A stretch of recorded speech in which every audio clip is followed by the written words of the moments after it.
Ko se je Jezus prepeljal s čolnom spet na drugo stran, se je zbrala pri njem velika množica. Bil je ob morju. Tedaj je prišel eden od predstojnikov shodnice, Jair po imenu. Ko ga je zagledal, je padel k njegovim nogam in ga zelo prosil, rekoč: Moja hčerka je v zadnjih vzdihljajih, pridi in položi roko nanjo, da bo rešena in bo živela. In odšel je z njim. Ko je še govoril, so prišli od hiše predstojnika shodnice in rekli: Tvoja hči je umrla, kaj še nadleguješ učitelja? Jezus je slišal od strani, kaj so rekli, in je dejal predstojniku shodnice: Ne boj se, samo veruj.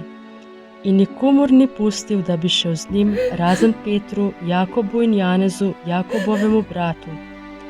Ko so prišli do predstojnikove hiše, je videl razburjenje in ljudi, ki so jokali in zelo žalovali. Vstopil je in jim rekel: Kaj se vznemirjate in jokate? Otrok ni umrl, ampak spi. In posmehovali so se mu. On pa se je odpravil in vzel s seboj otrokovega očeta in mater ter tiste, ki so bili z njim, in stopil tja, kjer je bil otrok.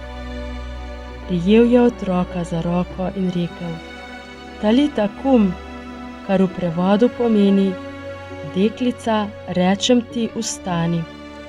Deklica je takoj vstala in hodila, imela je namreč 12 let.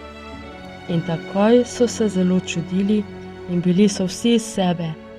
On pa jim je strogo naročil, naj tega nihče ne izve, in velel je, naj ji dajo jesti.